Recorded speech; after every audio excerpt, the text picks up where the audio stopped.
Hey guys, welcome back to another exciting episode of the Lost Compass, where we dive into the exhilarating world of outdoor adventure and exploration.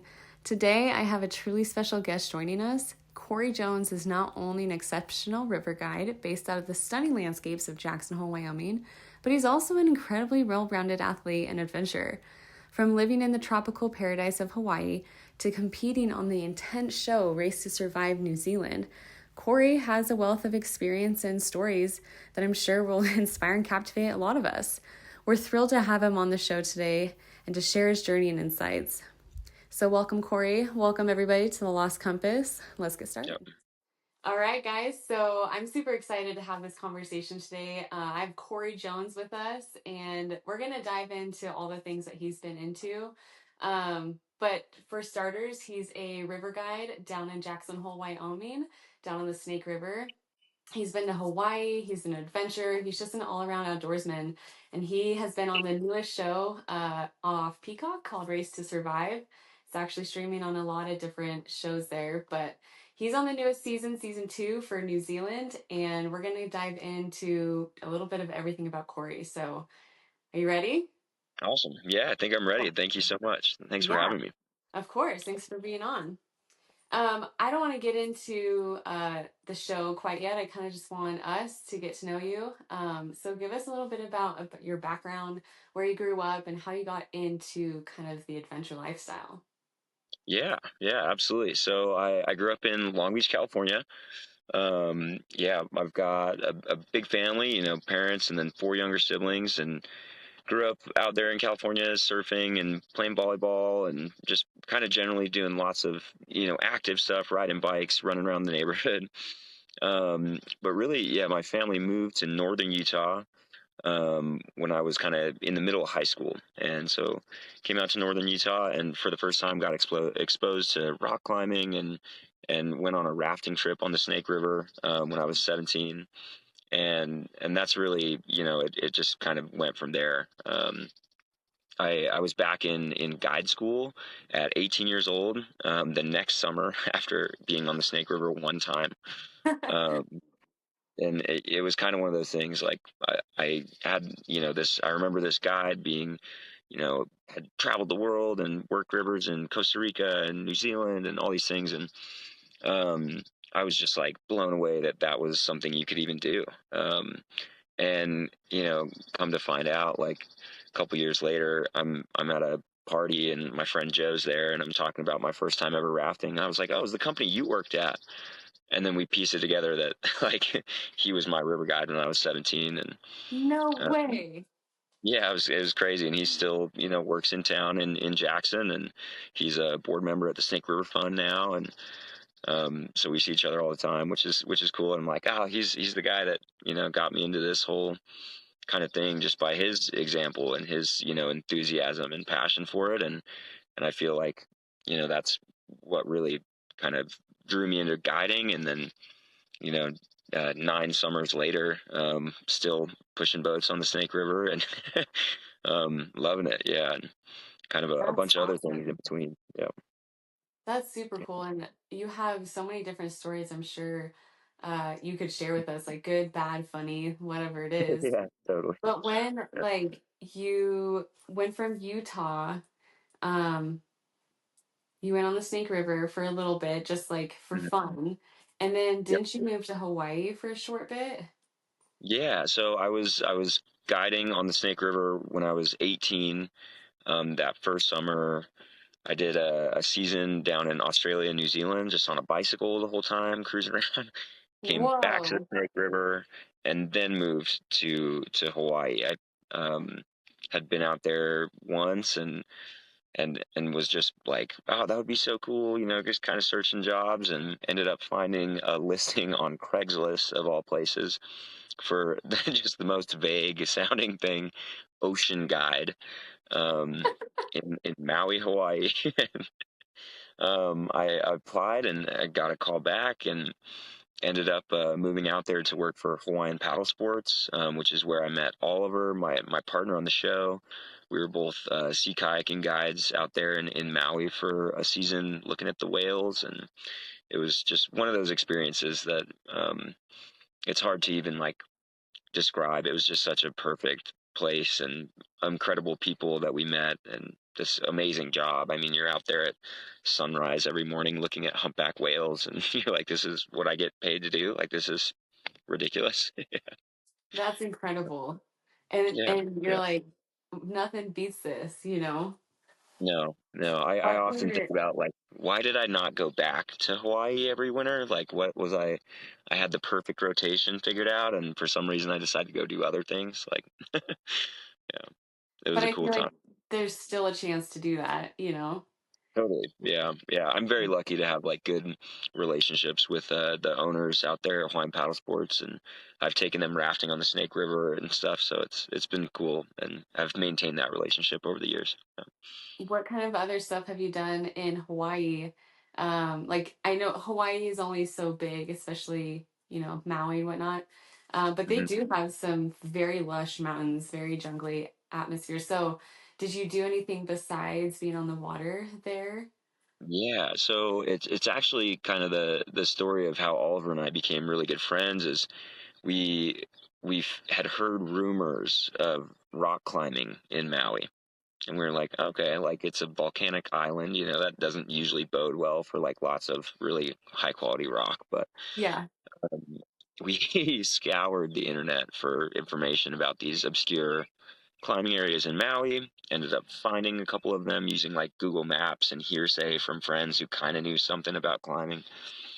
And we fell in with this little community of rock climbers in Hawaii that was just this, it's a small community and really tight knit. And they were incredible to us. They showed us like some of these areas up in the West Side Mountains, like up from Lahaina and that area that were just stunning, like good rock quality, awesome routes. You can spot humpback whales like way down in the ocean from the rock.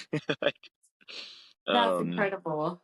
that was really cool, and that was like a big part of how Oliver and I became super close was just going on these like obscure climbing missions in Hawaii as the two kind of boys from the mainland who were there for the whale season, and we did a lot of surfing, a lot of hiking. Um, I was able to pull a permit from the Nepali coast in Kauai and do that as a big backpacking trip. Did Oh, 4 or 5 wow. nights out there, out in That's Kauai on the other islands. So yeah, that's just awesome. yeah, it was super cool, and we were so grateful to Hawaiian Paddle Sports. Um, they were really involved in the community. We would do a service project every month, where they would shut down the tours for the day, and we'd go out and do uh, like service project with all the guides on the staff, and that was just such an incredible way to connect with the community and really kind of feel like we were not just living in Hawaii and having this incredible experience, but also like giving back to the community and to the island. Yeah, it Absolutely. was really cool. Yeah, I feel like that draws in a certain type of person. The ones that, I mean, not everybody, but I do feel like there's just a certain community of people that when you're out in nature so much and you're experiencing this and you have this beautiful area to live off of, something part of you just wants to be able to give back to it and not just use it. You yeah, also want to give. So that's really cool to hear you say that you guys were taking some time to do that, you know, in the ocean, trail work, whatever it is. yeah, yeah. It was really cool. We did a number of different things with the Hawaiian Paddle Sports staff. We would do, they call it their Malama Maui campaign, so like to care for Maui, and we would do outrigger canoe races to raise money for the Maui Food Bank, or invasive species removals with the Hawaiian Island Land Trust. I mean, we did organized a massive wetlands cleanup in the Laie wetlands, Wow. just behind our kayak base yard, and removed, I think it was like 4 or 5 tons of garbage. Holy Um, cow. it was super cool. It was just such an incredible time, and that's truly where the bond with Oliver like originated. And then I was already planning to go back to Wyoming and go back to the river on the Snake River for the summer, and kind of told Oliver, I was like, oh, the climbing's pretty cool, we get Mhm. paid to push boats down there, it's pretty fun. And so he ended up making his way out to Jackson as well. Yeah. So what got Oliver to move to Hawaii? Was his family Um, there? Yeah, it was actually his parents ended up moving there after, like, right at the end of the time that we were there, which was interesting. Um, but he kind of in a similar way, he had just graduated with a degree in biology, had done like some marine bio emphasis, and he wanted to do something outdoorsy that also touched on this experience that he'd come out of college with, um, and and also looking for like a job that gave back. And so he was actually looking for jobs in Hawaii on the B Corp job listings. So B Corps that are these companies that have to have all these standards with how they treat their employees and how they distribute profits and how they give back to the community. And Hawaiian Paddle Sports is a B Corp, and so Oliver found the listing on the B Corp website, whereas I found it on Craigslist. And just kind of our two kind Wow. of a good juxtaposition of our two approaches to things. Yeah. It's crazy But how the yeah, universe like combines two people in completely different areas in their life. totally. Yeah, and That's and we wild. kind of came. He he moved out there and had like an Airbnb rented and a rental car so he could find housing, and he ended up organizing housing for many of the guides that were coming into the island, and was like very dialed. And I think the first night that I was in Hawaii, I slept on the roof of a public restroom. Um, in Kihei, I like climbed on the roof. I was like, nobody will find me up here, you know. Again, like our two approaches to things. He's like dialed, organized, like very, smart, and I'm kind of like, I'll just figure it out. It's very uh, spontaneous. Go with the yeah, flow. and it was cool, and then that's kind of how we came together, was from that experience, that job. Yeah, yeah, That's amazing. So you yeah. guys moved back to Jackson together, and did you just automatically have a job back with the river guide that you were originally with, or did you have to search around a little bit?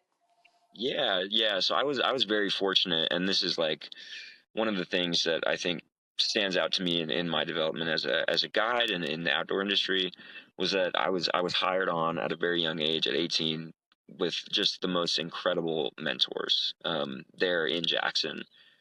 People that have just driven me to be and become what I am now. And they were swiftwater rescue instructors. They taught medical, like the wilderness first responder, wilderness first aid, Teton County Rescue, or Teton County Search and Rescue, like jet boat captain. And that was my boss, and him and his wife, Mary and Casey, really brought me in, and I was so fortunate to come in under their mentorship, and come back to that company while they were at the helm for 4 summers.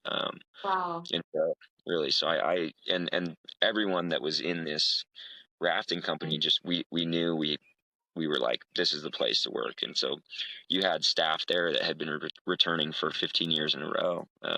Wow. That was pretty common at that company at the time. So even as a fourth year guide, I was like probably, I don't even know, 15th on the in seniority, and in 4 summers I'm like still like way down That's the totem pole. crazy. So it was this incredibly experienced company with incredible returning staff and just awesome leadership. And so yeah, I was very lucky. I just went right back into my season. That would have been the summer of 2018, was when Oliver came in and did guide school. And of course, Oliver's a incredible personality that, like, he was hired on, and originally was our sous chef for the river. Oh, We nice. had a whole chef program. It was like all very fancy. And he was our sous chef who rode rafts, but then also cooked, bison and ahi on the side of the Oh my river. I gosh. mean, it was kind of outlandish. Yeah, it was pretty cool. Yeah, yeah. That's awesome. What's some of like the most memorable experiences you've had on the river? Funny, traumatic, whatever. Both.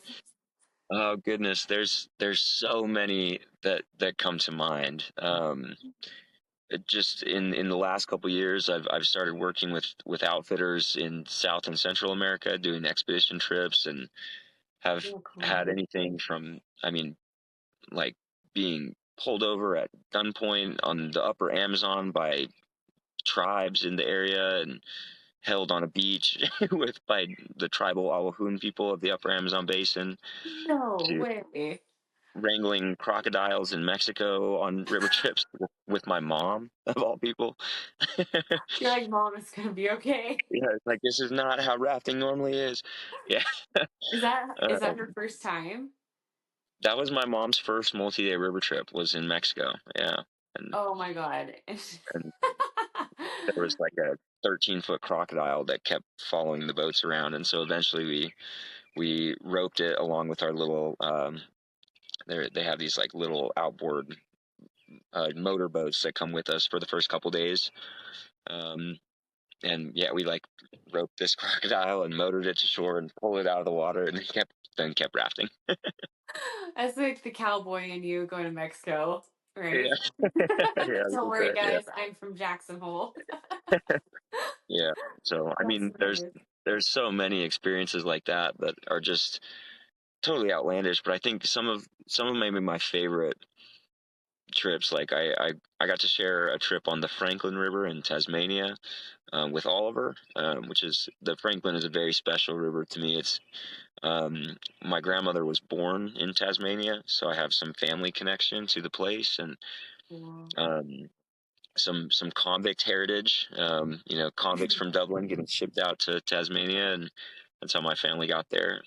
But you get Nice. to raft on the Franklin River. You go from the source in the mountains all the way to the sea, and you pop out in Macquarie Harbor, and the rafts get picked up by a sailboat, and you sail back to the road because there's no Oh my road there. God. So it's a source to sea expedition in 10 days, and it's there's this family connection. You visit one of the oldest Aboriginal settlements in all of Australia, um, called Lost World Cave or Kudakina Cave. There's two names for it, but I got to share that trip with Oliver, and that was a really special trip.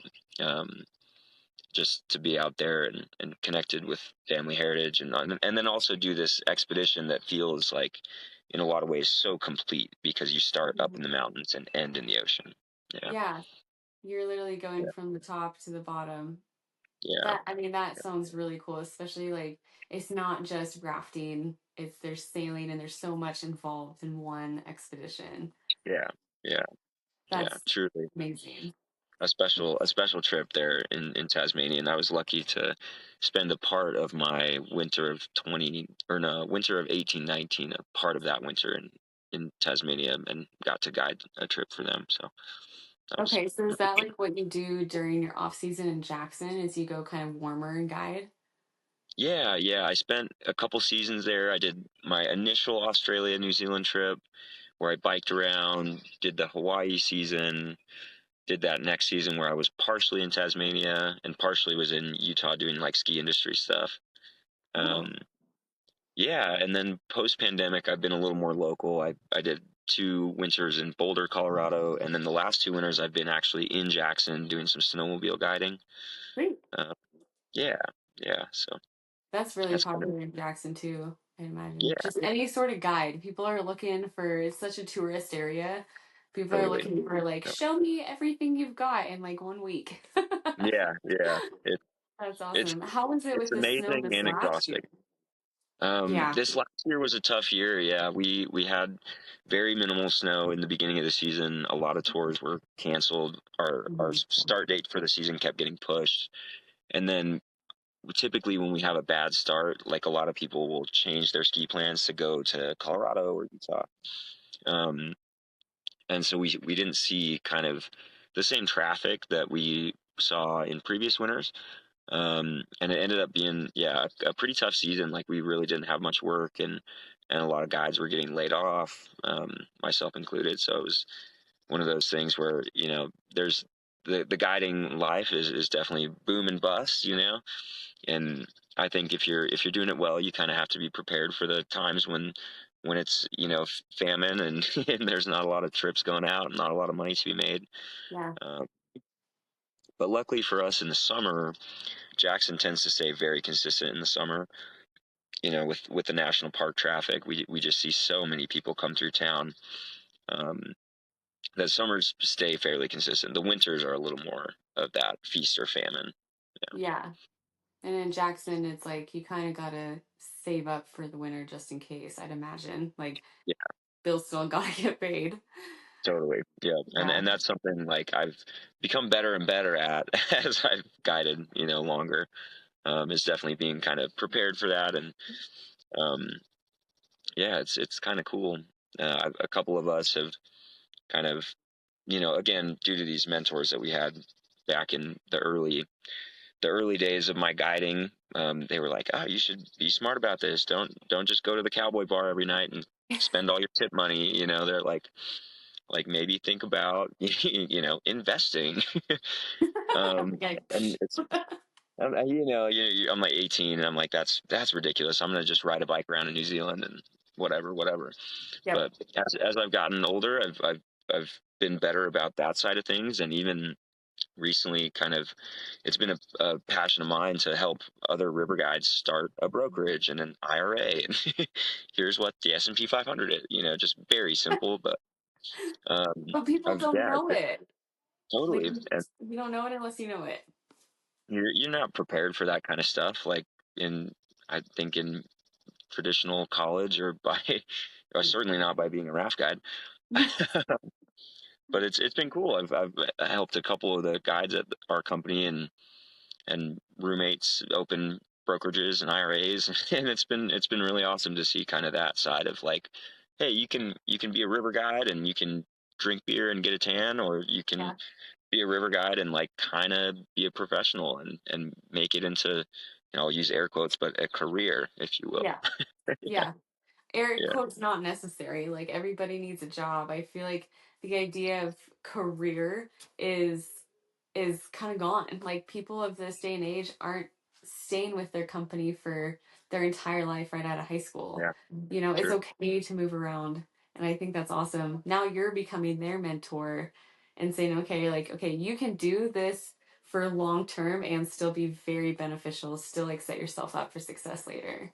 Yeah, yeah, and that's something like that. Like I take really kind of seriously, or I really enjoy, is like I know what Casey and Mary were to me as a young guide, and the place that I'm in now is like definitely so related to how they taught and mentored me, and I love that I can be that in some way to young guides in the industry, and I've really taken on that role as part of who I want to be as a guide and a swift water instructor and whatever else. Yeah, That's awesome. It's going to take yeah, you really far too. yeah. Thank Um, to kind of backtrack a little bit, have you ever gone through anything very, very challenging in your life that you've had to like mentally and physically overcome?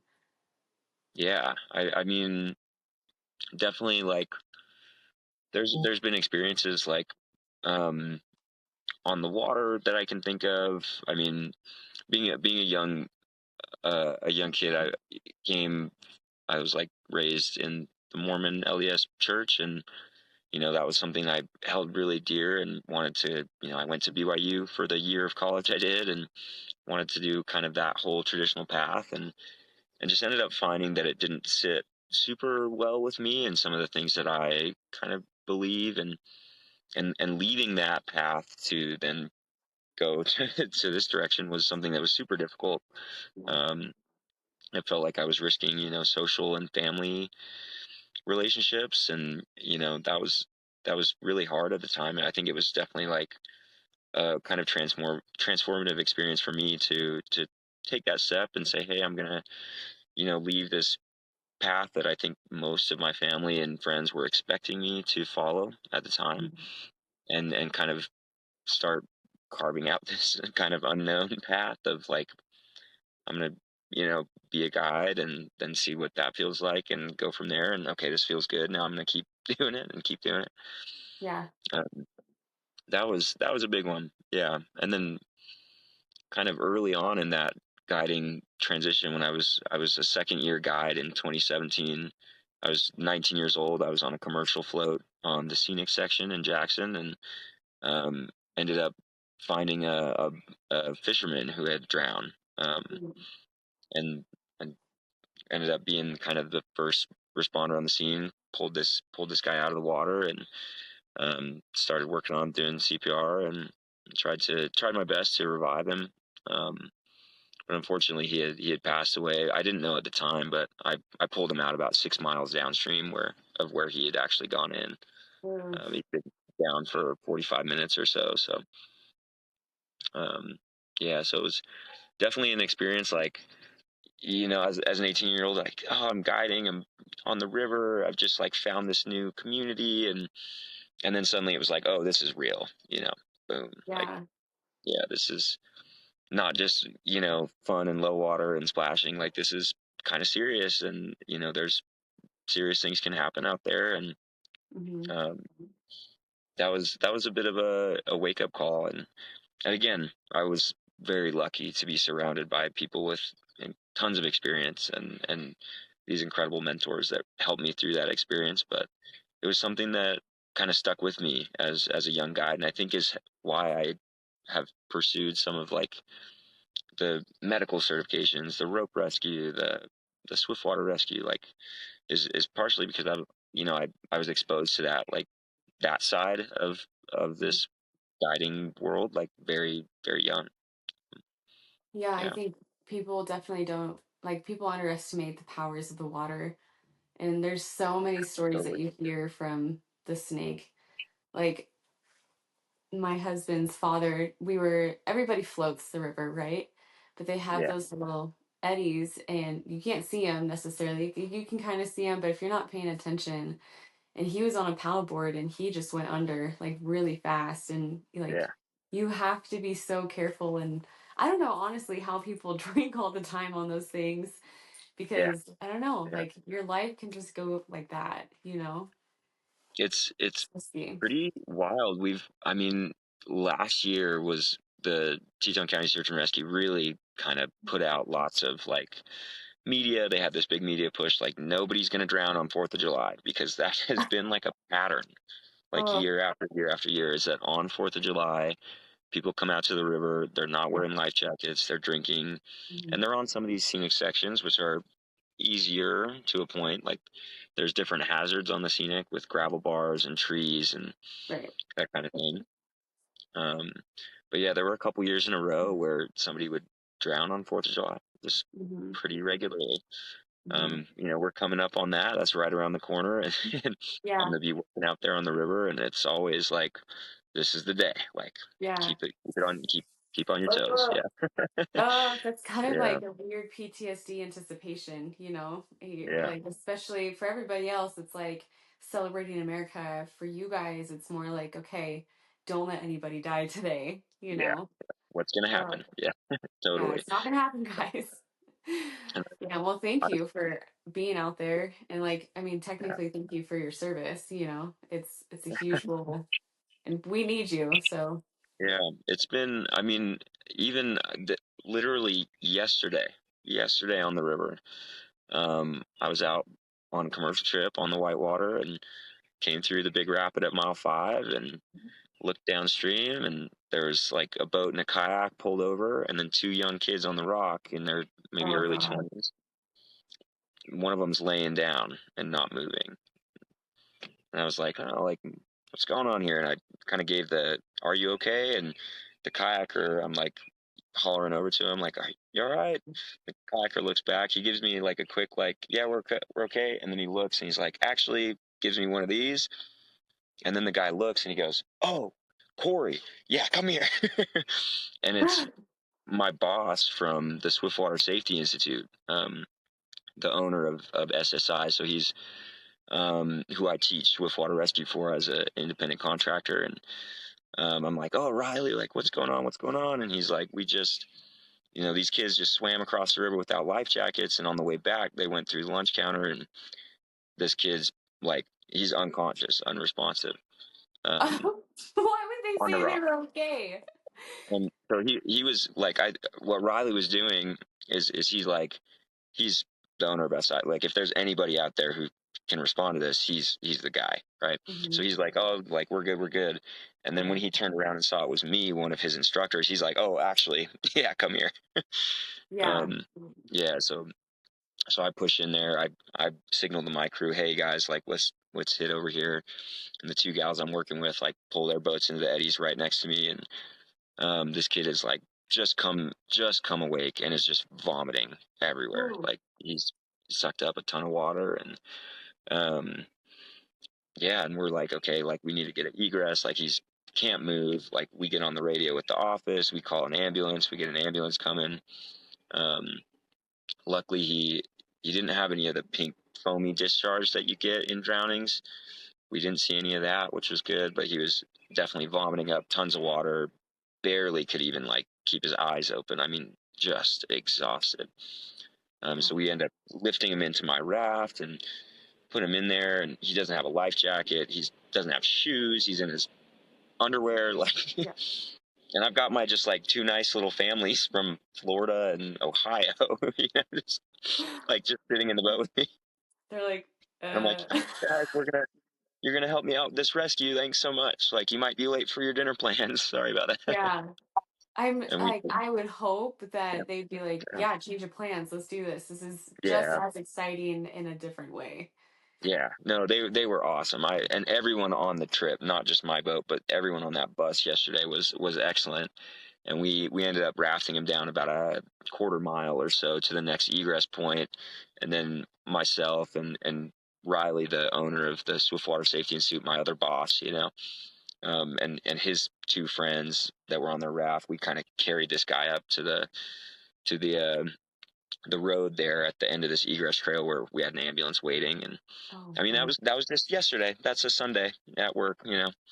That's the the Another 11 typical a.m. day trip. on the water. Or the 10, 12, the noon trip, and then we have a 2 o'clock, right? Oh, And so wow. it's like we do that. We get back down to the takeout, load the boats up, say goodbye to the guests, head back up. There's another bus already waiting for us because we're late now. Oh my gosh. So that's like life as a guide on the Snake River. Yeah. Well, like you said just a Yeah, minute ago, you're like, there's a lot of positives, but it can get exhausting, totally. you Yeah, know? totally. Yeah, Dang. Plus the service industry, man, like guiding. So I mean, like yeah, whatever it is, you're working with people, you're like, I love it so much, so I keep doing it. But oh my gosh, I'm tired. Like yeah, just tired of people, tired of, but there's a reward and that's why we're still out there, you know? truly, truly. Yeah. And there's so much to be said about like having a quality crew and having quality leadership, and just like I feel very lucky in the place that I am now, where I have a nice schedule, and I've found a way where this is starting to feel more sustainable than it ever did when Yeah. I was working 5, 6, 7 days a week. Now I'm working 4 days a week, and I'm like, oh, like Mhm. this isn't too bad. Yeah. Yeah, and That was going to be like my next question. How do you balance the yeah, the hecticness of being a guide and your own personal life? You're trying to do adventures. I see that you climb the Grand. You're backpacking. You're doing all this stuff. So how do you balance yeah. it? I've found, and this is something I've worked on a lot, is being present, right? And it's like I can get very easily sucked into like, oh, like July, I've got these clients coming out, I've got these people, friends in town, I've got somebody I said I'd take up the Grand. I end up and I probably say yes to like too many things, honestly. um, but I've found that like being present and saying like, all right, I'm gonna make a list of all these things, and then I'm going to break that down. What do I need to do? Oh, I need to send this text message, this email, Oh, respond to this, and finding that paired with only now working 4 days a week, it oof. feels a little easier, right? Yeah. And working 4 days a week, that's still about 40 hours a week that I'm out of service in the canyon. So those messages, the texts, the emails, the Instagrams, the whatever, they they stack up really quickly. And so I Yeah. have to set aside time to do like computer work as a river guide, which just seems ridiculous. But I'm like, I need like an hour to answer emails and texts and phone calls. and get Yeah. back to all these people. And it definitely takes like a little bit of organization, which has been like something I didn't totally understand, but as I've become like more mature in the outdoor industry, and I feel like Yeah. more of my skill sets are in demand with teaching swiftwater, with guiding on other rivers, and guiding at home on the Snake, teaching guide school for the outfitters, like doing the actual guide training for all the incoming guides. It's become, yeah, a bit more of a balancing act. Yeah. But I'm still not perfect at it for sure. But Yeah. just like you said, just having the experience, being more mature in it, like you don't want to burn out because you like what you're Yeah. doing. So there's got Yeah. to be a way to navigate life and this. We all know, I feel like the generations coming up and like our generation, and honestly, even our parents are starting to realize like, you don't need to drown yourself in 80 hours of work a week. Like, you have to be Yeah. present. You have to, when you have kids, like, be present in their life. It's not all about the work because Yeah. you're just, I feel like there's also you either have money or you have time, and if one's like out of Yeah. balance, you have all this money, but now you don't have any time. But if you have all this Yeah. time, now you don't have any money, you Yeah. know? Totally. Totally. And that is like So, that is truly the balance of like being a raft guide. Is like, oh, I just got invited on this Grand Canyon trip, and then you're like, ah, but if I go on that Grand Canyon trip, that's a month of income, and that's like yep. you just can't make those sacrifices all the time. No, as Yeah, much as you want to, it as much as sucks. you want to. Yeah. So I want to dive into the show a little bit. Yeah. How did you, again, this show is called Race to Survive. It's new. You can find it on Hulu, Peacock, Amazon Prime, I think. Yep. Yeah, I've been watching it on Amazon Prime. Yeah. Yeah. Uh, Um, Second season is in New yeah. Zealand, and it's Yeah. been a lot tougher than season one, like mind-shocking tougher. And I don't even think Yeah. that they even make it justifiable to you guys, like how they portray it versus how it actually is. I think it's completely different even then. Yeah. But anyways, did you guys reach out to them or did they find you?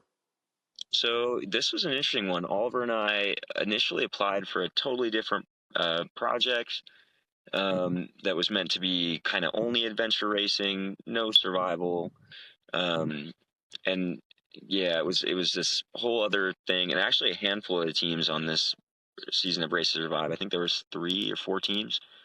We all applied for this other thing, went through these interviews, kind of went through this whole process, found out like, hey, if we sell this to a network, you'll be cast. And we're like, wow, that's wild. Like, just I have no idea how any of this works. This is all very foreign to me. Um, and then they're like, somebody will reach out to you in 2023, and this was like back in spring of 22, and we're just like, oh, all right. And then we never heard anything back. And we're like, oh well, that was what a funny thing. We applied and did these interviews, and like that was cool, whatever. Yeah. And then June of 23, I get a call just out of the blue, and it's a producer, and he's like, hey, I've got your information from this other project, and kind of just listening to some of your stuff, like checking out the Instagram, like it seems like you guys would be interested in this. Like, is this something that you and Oliver would be interested in?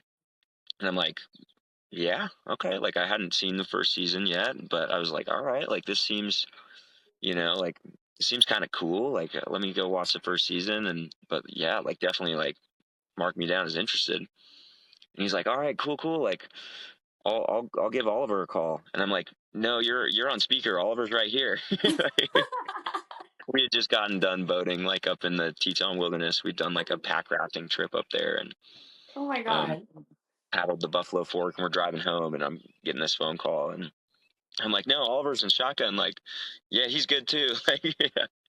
So that That's was kind of cool. awesome. He probably Um, made him like even more stoked. Like, sweet, they yeah, actually are like together friends. yeah. We don't just post it or whatever. Like we're doing it a lot, actually a lot more. I'm pretty bad at posting. I'm not great at social media, but Yeah. um, yeah, Really proud of him.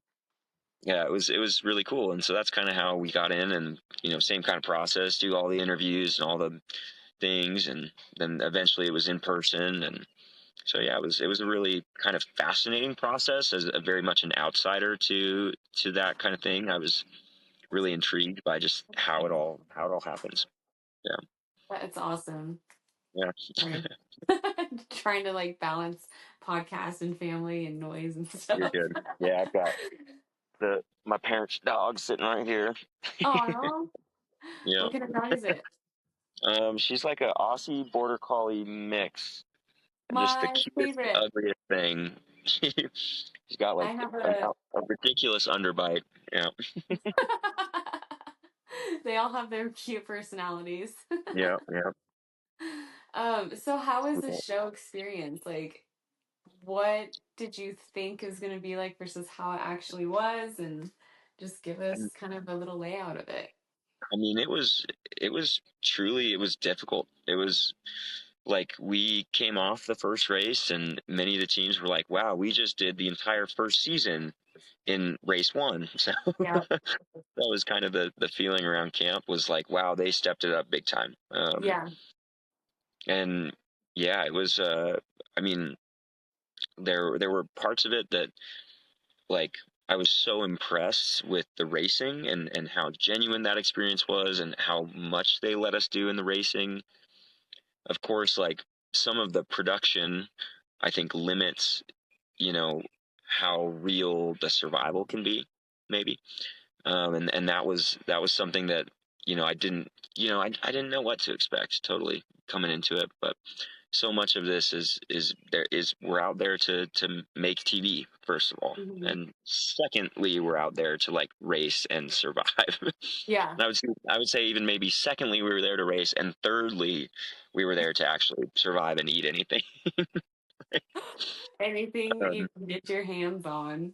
yeah, the hunger was so real. The racing was incredibly beautiful and intense and amazing, and parts of me were like, wow, I wish I could be enjoying this to the full extent, because Yeah. like I'm so hungry that that's all I can think about right now.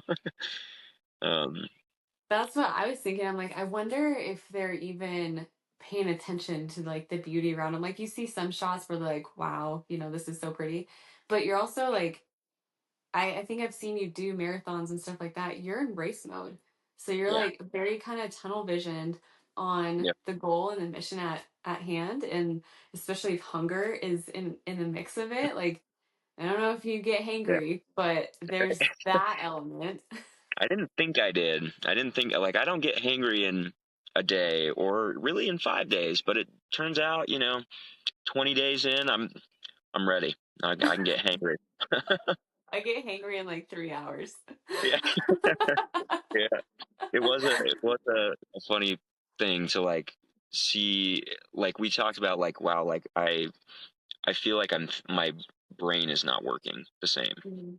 No. And like as contestants, we're all sitting out there by the fire, just like, wow, like I like I can tell that I can't think as quickly, as clearly, like that there's this fog back in there. I Yeah. mean, it was intense. I mean, I honestly I almost feel like some of the survival camp clips in the show have like undersold um part of like, because it's hard, it's a hard thing to like capture truly, like Yeah. the brutality of like being that hungry for that long. Yeah. um and Well, and if you're, I mean, you're to the point where maybe words aren't even like you don't want to talk about it. You don't want to speak. You just want to like chill, relax, recover. And so there's probably not much. There's just a lot of sitting around. There's probably not much to capture. it yeah, truly. And when bad weather rolled in the first camp, I mean there were like full days where we Mhm. didn't move from under the tarps. there Yeah. was I mean, there was a road blowout that limited production from even being able to get to where we were. I mean, it was kind of wild. Yeah, Yeah. it's And like, yeah, beautiful. if you're not hunting and foraging, they're not shooting any of that because Totally. you're not You're having just to like gut you're fish just sitting or there. whatever. Yeah, yeah. And Oh, so I got to the point I was like, the racing is easier. The racing, I have a distraction. I have map and yeah. compass decisions I need to make, and should I go get this food cache, and what's this challenge going to look like? And there's all these questions in the racing that keep your mind Yeah. occupied. Getting to survival camp, you're just sitting there in your hunger and licking your wounds and, oh, my ankle this, my wrist this, Yeah, and that's more like the mental shit because now you have time to totally, stew and totally, be miserable, and think yeah. about it. And there was this really interesting, like, I don't know how much they've showed of it, but like teams, we got really close with a lot of the people out there, Hmm. because we're all living this like shared experience, or like, I'll even use the word like trauma bonding, Yeah, with like what we're out there doing. And yeah. so, I mean, really, we still have like a group chat with all the cast that's super Oh, active, and we talked to a lot of them. A lot of us met up and did a big premiere party in Salt Lake with, I think, 8 of the 18 cast. that's Um, awesome. it was really, really special. Yeah, it's been super fun to hang out. Like, I've probably seen the Hunters since the show, and Creighton and Paulina since the show, and Ethan and Ashley and Randy. So I've seen a bunch of the people that are out here, in the West, and Yeah. uh, kind of And local. they're It like, was actually surprising how many people were all from this area on this season. Yeah, right. Yeah, exactly. And they're like, you have river guides. Like, that's an adventure fun. Let's go like hang out with you on the river. totally. Yeah, yeah. Paulina came up with part of her family the other day, and Oliver and I organized a trip up in the national park section, and we floated with Paulina and her family, which was super, super cool. It was awesome to get them out on the river and have them on the boat. Yeah, Yeah, that's yeah. amazing. I love the So fun. connection. It's not like other reality TV shows where there's like this alliance and there's kind of like backstabbing and gossiping and like n- I'm just super happy that maybe hopefully as far as like I can tell, there wasn't really much of that. It was more like misery loves company. Let's be Yeah, friends. I would say, yeah, the majority of the experiences at survival camp were that way for sure. Yeah. Yeah. What is Yeah. some of the most like memorable during the race? Like, was there anything like unexpected or kind of crazy? Was it amazing? Like, what was some of the Wow. I mean, one of the facilities? one of the most amazing was, I like this. What episode would it have been? Episode 5. When we do that cave in Yeah. Abel Tasman. That was like so amazing. Oliver and I are like kind of part of a caving club in Alabama. What? Yeah, we took these boys rafting on a raft trip back in 22. Um, this like family from Alabama, and they were on Oliver's boat. I was a trip leader that day, and so we got to meet them. We did a lunch. It was a lunch float, so we had a little extra time with them chatting.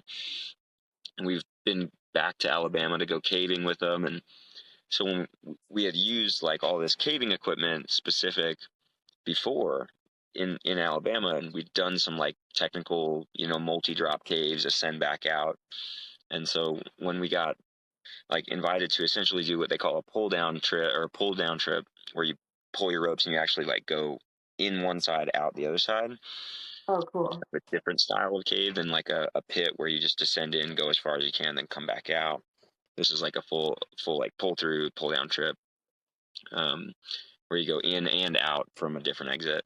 But we were so excited, so excited, um, That was because one of really, like the craziest shots. Like yeah, yeah, you and weren't that, expecting. You think like navigation, mountains, rafting, whatever, and then a cave yeah, pops up, and you're like, yeah, "Whoa!" yeah.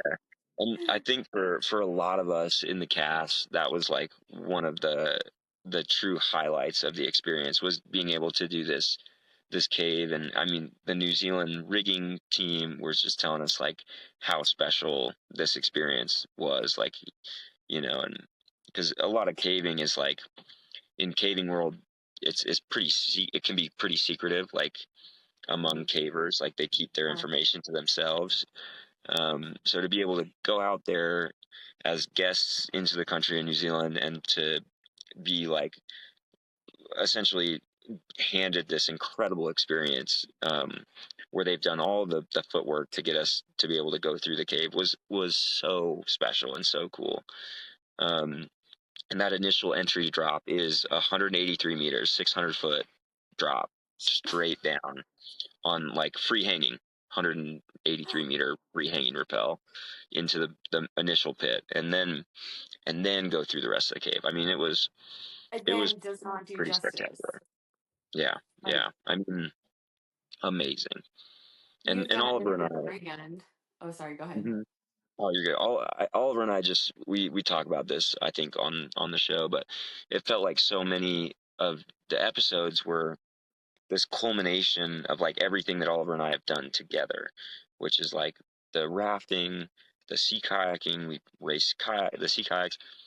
We're on alpine snow challenges, doing technical slot canyons, and then we're in a cave, and we're like we can pay homage to like all these mentors of ours, like the Hawaiian paddle sports crew who we sea kayaks for, and the Alabama caving boys who we've done trips with, and like being up in the mountains and doing alpine snow challenges. And I'm like thinking about the guys who took Oliver and I up the Grand for the first time.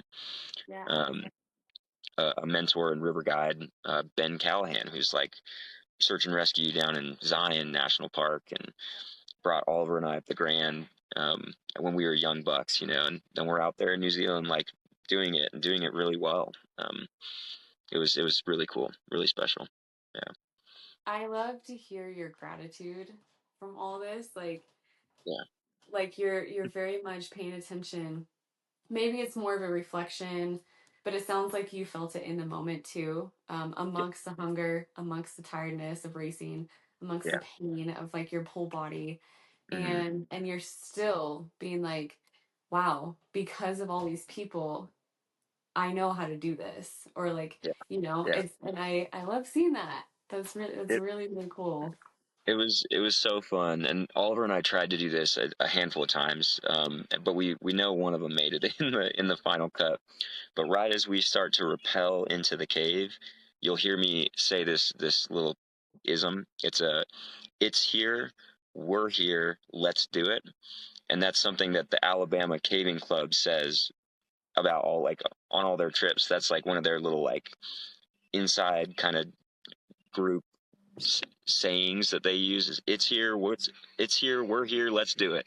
And Yeah. we picked up on that from them, and we were like, let's try to like drop these little Easter eggs for our people during these Oh, challenges. And that one made the final cut. And when that episode aired, we got a flood of messages from the Coleman Grotto, the Alabama Caving Club. They're pinging us like, "Oh, we heard your your Easter egg!" Like they were super excited, and we were so happy that that made the cut. That was really cool. Yeah. I'm sure So there's a definitely like, lot that are yeah, not put in that you're like yeah, kind of hoping for. And you're like, okay, why did that go in? And I don't want that in there. yeah, This should yeah, have been yeah. in there. You're like, did I really say that? Yeah. I'm sorry, But that one Oliver. was a special one. Yeah, totally right. But that one was a special one, that like call out to the Alabama boys, because I mean we were actively like we were like, I want to win this race for the Alabama and the Hawaiian paddle sports crew, because that's like the two challenges that were in that race, and it was really kind of special to go out there and do that, and do that with them in mind was cool. Yeah, That's incredible. yeah. How did it feel? Or before I ask that question, what was your training like leading up to this? Was it basically just like, this is our lifestyle, this is what we do, or did you actually get job specific? There was a lot of what we were doing that was like, this is kind of what I do. Like, um, what we did kind of shift focus on was like, sometimes we're rock climbing at a more technical grade. We kind of figured that we wouldn't be asked to climb anything technical. Like we were like, on a TV show, they're not going to have us like free climbing at high grades. Like that's probably not realistic, because just that would be so limiting for so many other teams to be Right. like asked to like do something very niche like that. So Yeah. we transitioned for more of our alpine climbing to be just big days in the mountains, and then Mhm. we purposefully made it so that they were on low calorie. Like we were doing big days in the mountains with like 200 to 300 calories, and then supplementing that with eating edible wildflowers. Uh, yeah, we spent some time with a good friend of ours who's like the head biologist for the national forest for or Bridger Teton National Forest, and he's a friend of all of ours from college. But he's an excellent, incredible resource on edible plants. He's like Mhm. amazing, this amazing botanist. So we actually, between our like mega trail running and running, I ran with weight vests. I did a 42-mile run last summer to see if my knee would hold, because I came off a knee injury last winter or 2 winters ago. Um, so there was definitely like big endurance days, endurance with weight, like running with weight vests, running with the pack. Um, but then we'd also supplement in days at the Wildflower Watch, which is a, a program put on by, yeah, the Wildflower Watch. It's a program put on by the national parks for like citizen scientists to come out in the field with the park rangers and do like seed counts and monitor like the native wildflowers in the region. Oh, And they do like seed harvesting for, so when they go to replant places that have been like historically have been ranches, so they have all this like ranching grass instead of the native plants, they'll come in and like get out the native grass or the ranching grass and replace it with all the native stuff, and it's all seeds that are hand collected by these programs. But Trevor used to run those programs, our friend the botanist, and so we'd go and we would kind of like, we'd be like, okay, like, yeah, that's cool, this flower, that flower, can you eat that, can you eat this, what can you eat? And yeah, he kind of tuned us up. Even before we knew we were going to New Zealand, we had no idea where we were going. We were just right. like, we need to study edible plants in general and start getting a bit of at least a thought about it, and start kind of prepping for that. Yeah. Yeah. Little did you know, New Zealand was super protected. Yeah, yeah, there were some limitations there for sure, but it was still like super enjoyable, and it was a part of the training that was kind of fun because then we did later in the summer, after we'd kind of spent some time with Trevor, we did a 20-mile run where we Mhm. didn't bring any food and we just ate like plants that we found, Yeah, which was learn how to super separate. hilarious. I was gonna Yeah, say like your rest days mixed with your endurance days. yeah, yeah. So we definitely had like some purpose built training. We got out fishing one day, which if you've seen some of the episodes, like how well did that go for us? But we got out and went fishing on the Snake and caught lots of cutthroat trout, and we're like, oh, this is going to be so easy, like not a big deal. I caught like It a probably would have been. Yeah, we caught like a 12-inch cutthroat trout on I was using a bottle of Coke with a line tied through it, and I was just like, just hobo reel, tossing the lure out there and hooked this big cutthroat trout. And I was like, wow, like, okay, like, all right, like, we're not terrible at this. We can figure it out. And, ended up being that, like, just the production in New Zealand and all these things came into play. And it was a different experience than what we kind of had prepared for. It ended up being Yeah. a lot more like, all right, time to starve and just, Yeah. yeah, yeah, You have to like mentally check yourself quickly, otherwise that can eat you up and I'm sure yeah, throw you out faster than you're anticipating. yeah, yeah, totally. Yeah. And that was How that was was something I would sorry. That was No, go something ahead. I'd be interested to, like, we started talking about late in the experience, was like reading about and just studying this idea of like starvation, and talking to some people who have been in those. You're like, okay, like it gets really bad right around day 12 to 15, Hmm. and then it gets easier.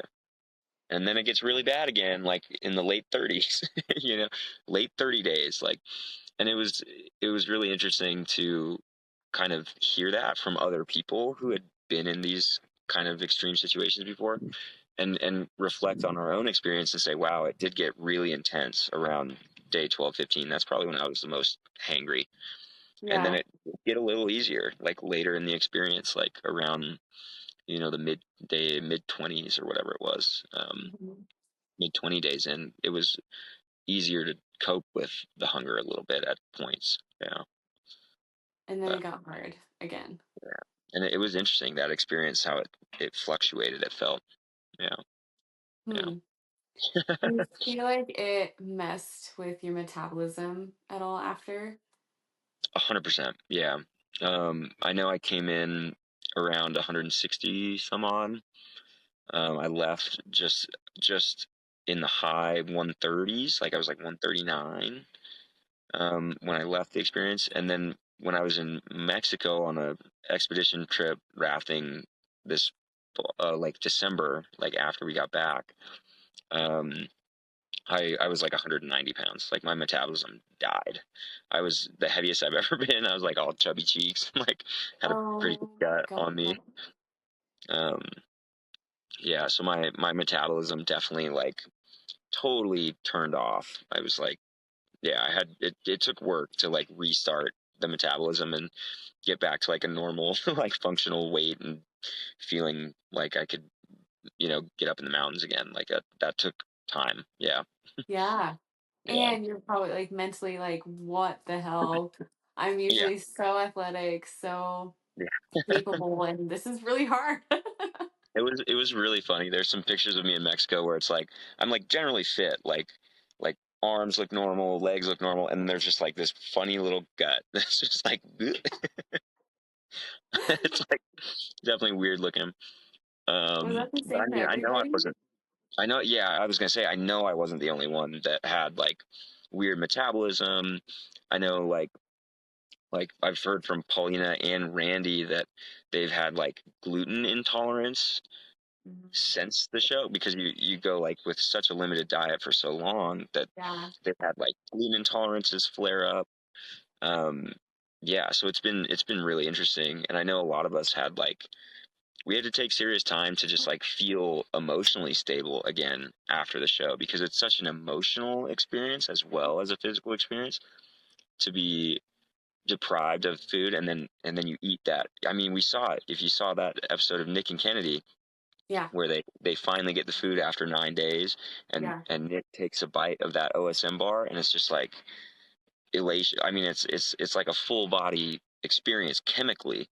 It's like the brain chemicals going off from getting that bite of like Manuka honey OSM bar that Yeah. were in some of those food caches. It was it was intense.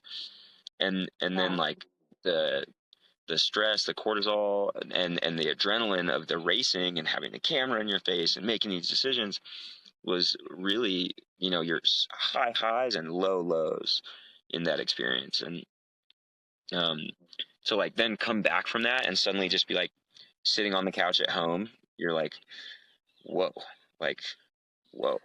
Yeah. Whoa. It took time to really kind of feel emotionally stable again as well. Yeah. Do you feel like you're more irritable or triggered by the littlest things when you got home? Not necessarily. I felt like I was just like coming off of this like wild and intense and crazy experience, and then to be just like at home, it was just like ugh, like Yeah. hard to self motivate, hard to like get back going again. And like Mhm. I did, I was getting out, but I was like not. I was getting out skiing, and I'd have like a 20,000 vert day at the resort, and just be like, that sucked.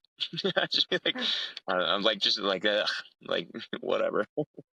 Well, I mean, if you think about it, your dopamine levels are, like you said, your dopamine, your cortisol levels are so high. You're on Yeah, this crazy high, and then you come home, and now it's like completely almost depleted, even though everything in you is depleted. So I yeah, imagine there is like a little bit of depression, motivation issues, but totally. then also like nothing is beating that experience. You're not able to reach that level that you were already at. You're just kind Yeah, of in this trough, you know? totally. And I've heard that in our little group chat with the cast, like that experience kind of echoed by other people saying like, wow, this winter was a tough one. Um, and luckily, like coming out of it in the summertime and being back on the river like that has done wonders. And I'm like, like what a cool experience. I can just look back at it with gratitude and be so thankful for the experience and be moving forward again. But it Mhm. definitely like took a bit of recovery time that I also was not expecting. Yeah. Yeah. again, I think the difference with season one and season two, I don't know if that was necessarily the same to be able to ask the other competitors from season one Yeah, what to expect, yeah. if they had the same experience. I I I didn't reach out to anyone in season one. Oliver and I didn't. I know other teams kind of reached out to some of the season one competitors, and it was definitely a thought. I didn't, but I am really excited. I've been talking a bit with Hunter from the Hmm. father and son, and I've been talking a Hmm. bit with Hunter, and been really excited to kind of just actually get on the phone with him later this summer. He's thinking about maybe coming out to Jackson and doing some climbing or something. So we'll see. But Cool. um, yeah, That's I'm the really other excited thing to is sit down with him and just like kind of get the unfiltered like swapping of stories from season one, season two. Just hear a bit yeah, about his experience because I'm very curious to know like how some of their experiences were portrayed versus what actually happened, survival camp racing.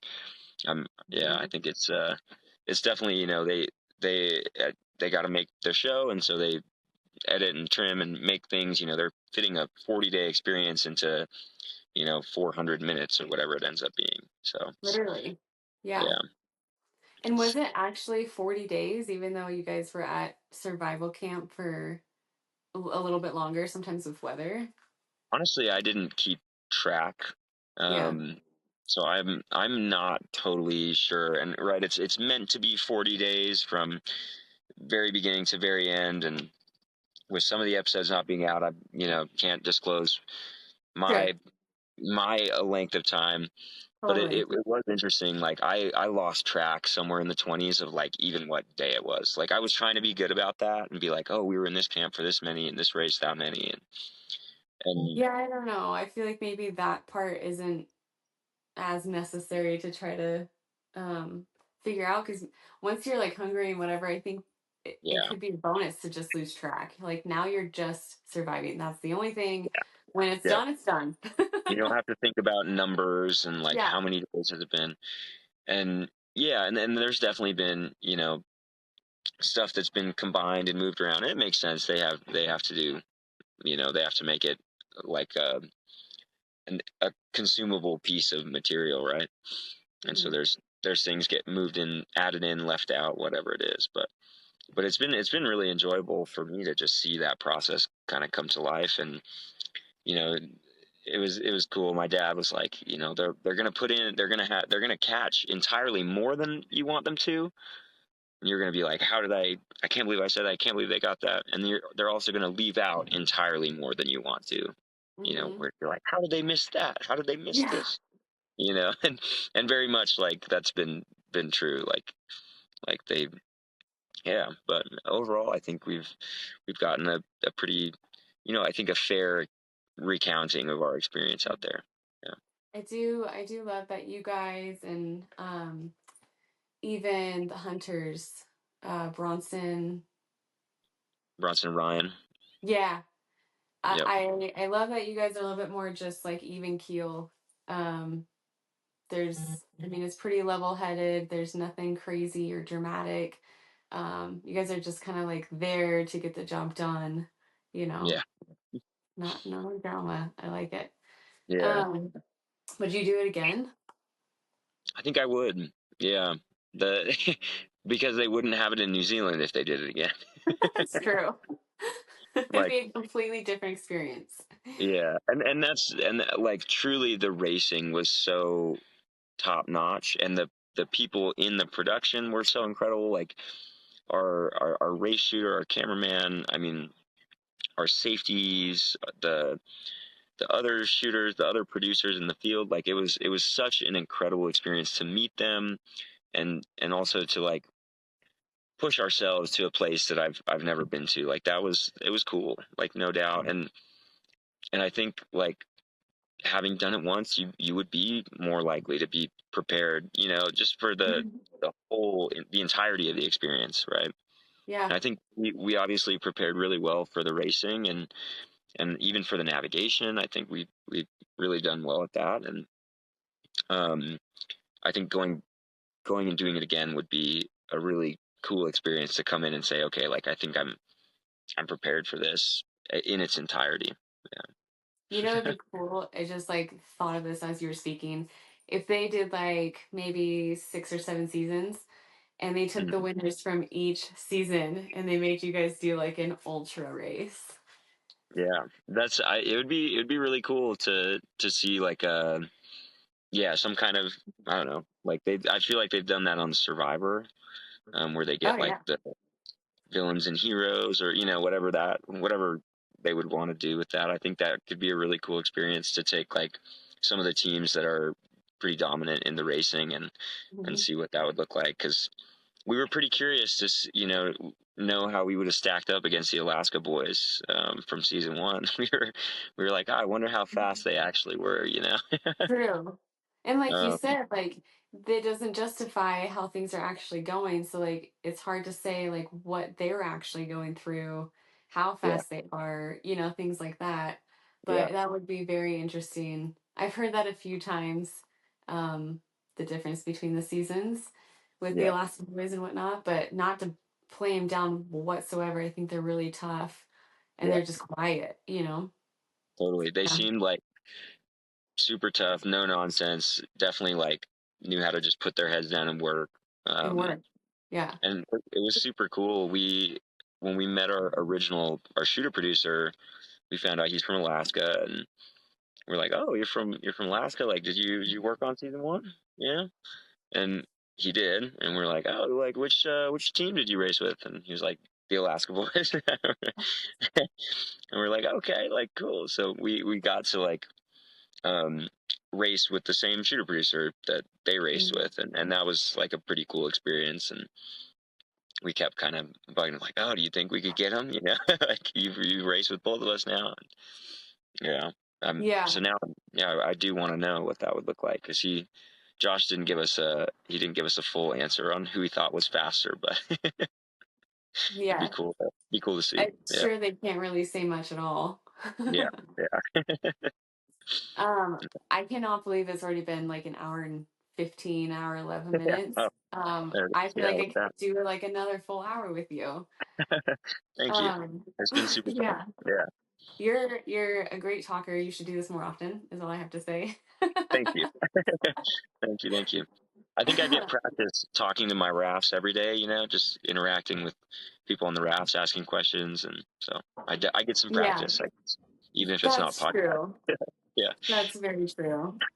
Um, I guess like kind of to wrap it up a little bit, do you have anything going on future wise for projects, goals, adventures? Yeah, do you have anything coming up? Yeah. A couple things, I suppose, that I'm pretty excited about. I just accepted like an adjunct faculty position with Colorado Mesa University, teaching swiftwater rescue for college No students. way. So that's Oh my totally nuts. gosh. Yeah. So are you moving to Colorado?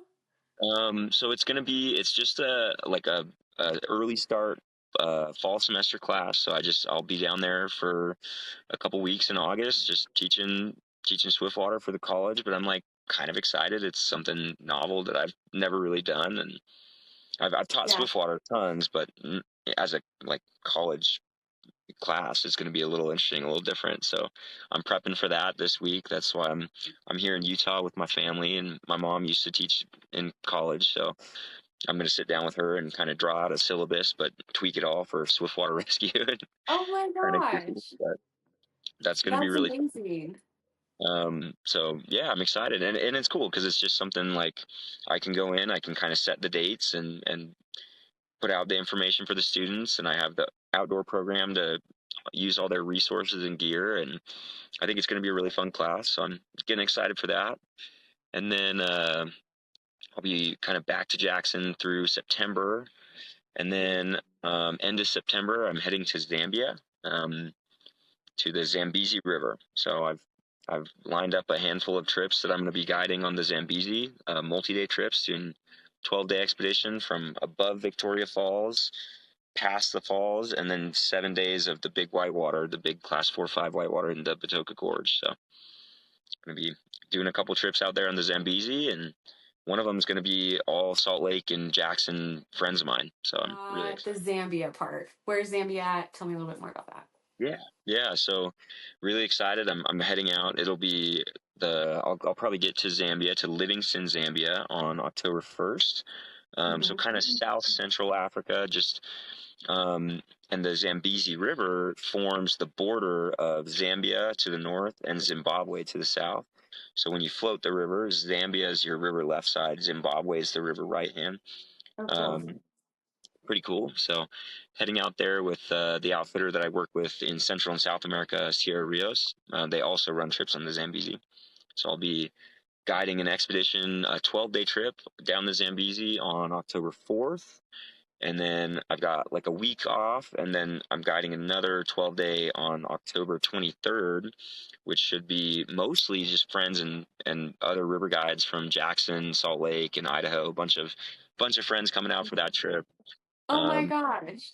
so really, really excited um, for that one. Yeah, that's gonna be a blast. You have a lot unfolding. This is incredible. It's it's feeling like kind of chaotic, kind of busy, but it's Yeah. really, I mean, everything that's going on right now is excellent, and I'm definitely, my cup is full right now, which is so fun. Good. So yeah, yeah, Good. Well, Corry, thank you so much for being on with us today. Like I said, I could chat with you for probably hours, and hopefully, thank you, because we have thank you. family in Jackson, we can connect at some point. I would love Be that. able to like sit around a fire, whatever.